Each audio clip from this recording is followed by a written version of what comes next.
How's it going, guys? And welcome to RC Cincy. I just wanted to share really quickly with you guys the 100% adjusted, tweaked, went through everything, marking everything, checking everything, the final setup and finished product, ready to fly. I apologize for the noise. I am charging a 4,000 milliamp pack. 60C. Here's the Emerald 60C 4,000 milliamp pack. So that's 2 packs, and there's obviously one more in there. So I'm gonna have 3 batteries, plus I have 3 cells that are, I think, 3,200 milliamps. Together they'll make a 6 cell, but I think that's too small. I'm gonna need every bit of 4,000. I would not go below 4,000 milliamps for a 80 millimeter jet. And that's like where they start out at, and they can go up to, I think, 6,000. But to be honest with you, once you go over 5,200 milliamps, it almost takes more power for the weight, so you don't gain as much of a time difference. You'll gain time difference 45, 52, but once you get up to like 6,000, a CG gets a little heavy in the nose, and then you also have more weight, which takes more power to fly. So it's all depending on the wind, what kind of flyer you are. You technically, when you fly an EDF jet, you're not supposed to be, at least electric one, you're not supposed to be on power the whole time.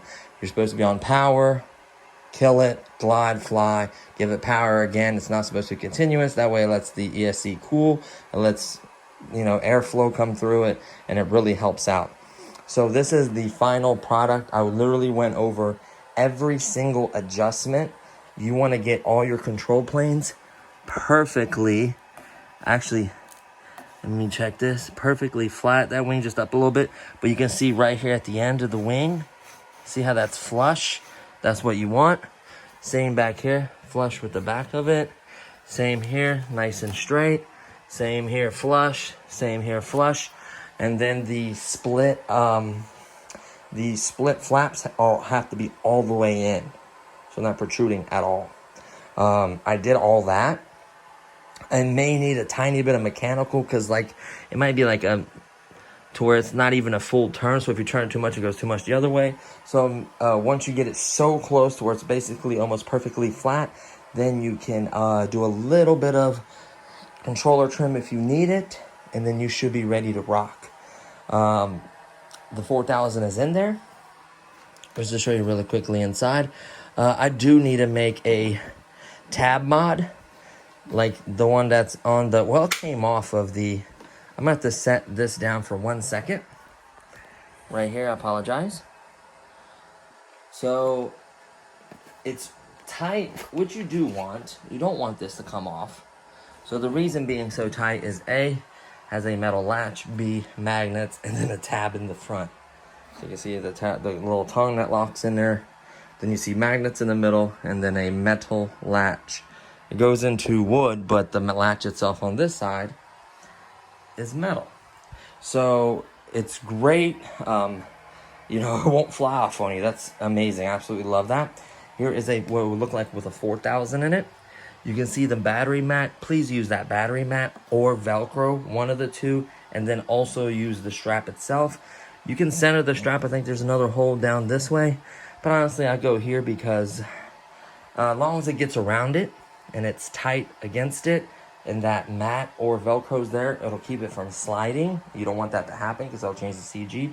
You can see the board. This is what's called the control board. I am going to use a LiPo alarm. I always use them for my jets. Control board. There, the receiver is underneath the control board. There's the antenna. I get it taped so it won't get damaged, plus it's out of the way.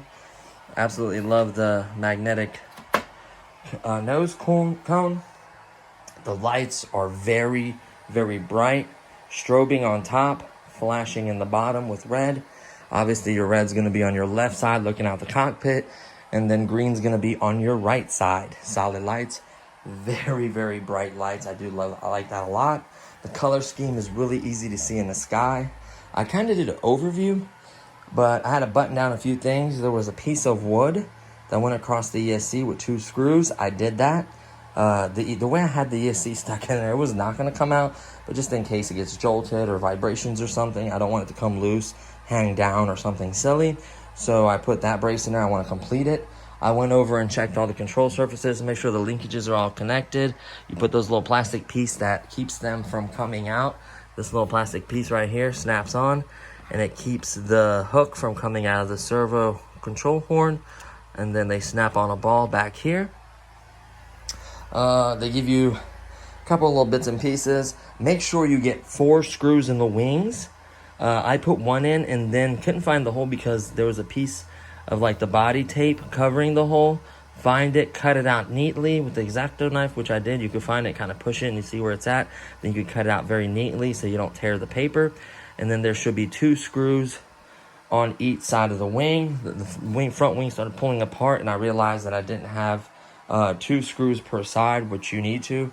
And then I didn't do the little guides right there. I think they're called flow planes or something like that.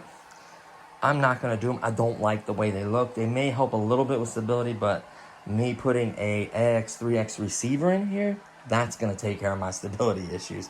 It's going to help out tremendously for me being a newer pilot. So I kind of want to show you, because I didn't really plug up and show you some of the features. So let me show you that everything is good to go. You always want to do, obviously, a check of everything. So we're going to set the controller right here. We're going to turn the aileron to the right. It should go up. Left side should go up. Right side should go up. Then your elevator should go up.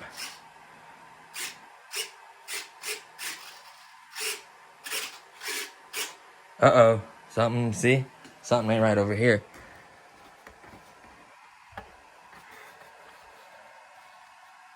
Something's going on with this elevator. It's not. Oh, it came unglued from the thing. That's a bummer. I'll have to fix that. Rudder with steering servo. Make sure they turn the correct way. So when you turn to the left, this will make it turn to the left. The wheel should technically turn to your left. This should turn to your left as well. Throttle obviously works. I already tested that. And then my flaps. That's kind of a bummer. I need to look under there why that happened. I'm kind of actually bummed out about that. Split flaps really quickly. Takeoff, landing.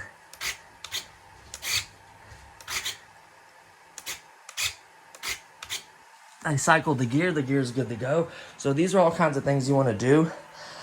I'm actually really disappointed. Really disappointed with that back. I don't know what just happened. I would imagine there would be a screw and glue. So I'm going to set this down again for 1 second, and we're going to flip it and see what the heck is going on, because that kind of upset me. If that would have happened when I was flying, I would be in a heck of a situation. So let's look at the control horn itself. And it came unglued. Yep, it came. It looks like it barely has any glue in there. Doesn't even look like it's glued. I'm hoping that's not the case for all of them. Like, that one seems to be glued. That one's good. That one's good. That one's good. That one's good. That could cause a major issue. So that's why you can check your control surfaces. I can cycle the gear now that it's upside down, being that I have one hand. So I'm going to cycle it. Here we go.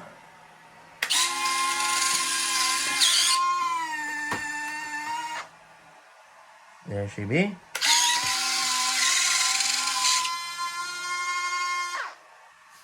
Perfect. 0 issue cycling. Make sure the gear is tight as well.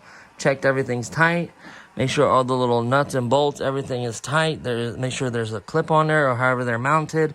Double check everything, because that right there, the mistake of them literally not gluing it, this is what it looks like to me. That could have been, imagine only this elevator going up, how it would cause the plane. It'd be like having variable, I forget what it's called, where the two elevators can change in the back. So kind of make the back end turn. It would have been a very hairy situation. It's okay, buddy. So I'm going to glue that. I'm going to pretty much wrap up this video. I'm going to let it sit like this. I'm going to disconnect it, have it upside down. I'm going to properly get some good glue on there and let it cure. Bob Industries foam cure is what I've been using, and it's very, very strong. I also have some Gorilla Glue that's very, very strong, but that just takes so much longer. Bob Industries is good in the field. It's 15 to 20 minutes to set, and then 12 hours to cure. As to the Gorilla Glue is 2 hours to set and 24 hours to cure. So different scenarios, but I think the Gorilla Glue may be a little bit stronger. You also have your foam safe CAs. You also have quite a few other things. So I'm going to be charging the 6Ls. I'm also going to be charging the data recorder for the top speed and everything like that. And then I'm going to fly it because I'm going to be terribly nervous the first time. And then I'm going to start going in order with the Mustang. Then I'm going to go to the Viper. Then I'm going to go to the Sabre. Then I'm going to go to the Otter. Then I'm going to go to this jet. Then I'm going to go to the Nitro. I'm going to do Nitro last. And then I'm also going to do the Dallas Doll as well. I'm kind of working on it because I did take a couple servos out that I needed. And then I ordered them. They're coming in. So then I'll replace them. So that'll be 100% as well. So really, I'm really enjoying this hobby.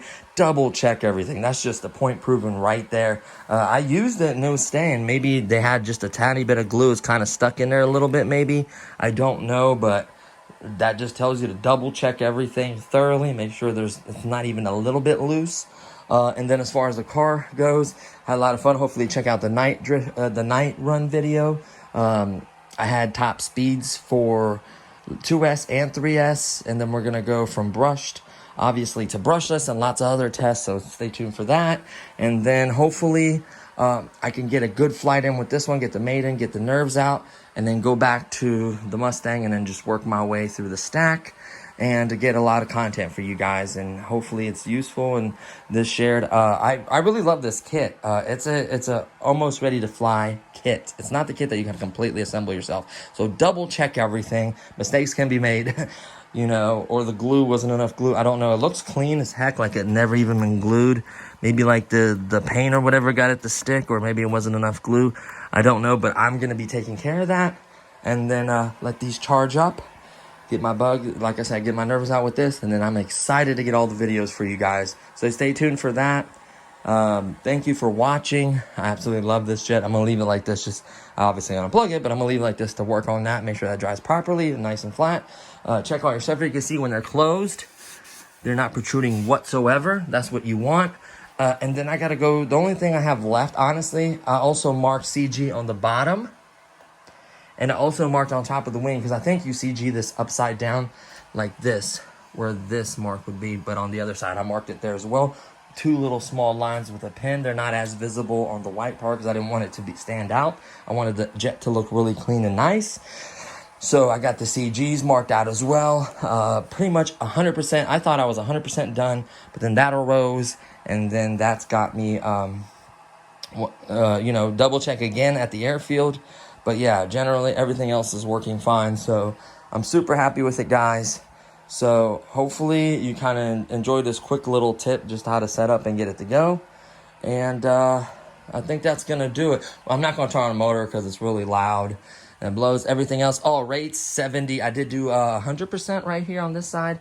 And then 70, you can go to your monitoring and move it. And then it'll show you, whoops, I went too far. It'll show you the monitoring. So when you flip that switch and you like give it anything, it only goes up to 70. It'll go from 100 to 70. So I only tell you that max, when it goes all the way, it only goes to 70. So now that's back to 100. That's 70. And then my flaps are over here, landing gear's right here. And then throttle cut is very important. Make sure you do a throttle cut. There's lots of videos out there. I'm gonna probably back down a timer from 4 minutes. Let me go back to the normal screen. Let me clear it. This is a 4-minute timer, particularly with this 80 millimeter. It's gonna suck down that battery. That 80 millimeter right there, 4 minutes is pretty good. I may do 3.5 initially to be safe, and then test the battery and then go off of that. But you always want to be less the first time. You sure as heck don't want to run out of juice trying to land it. So that's very important. So that's pretty much it, guys. Hopefully you guys seen this little setup I got going on with the batteries and everything.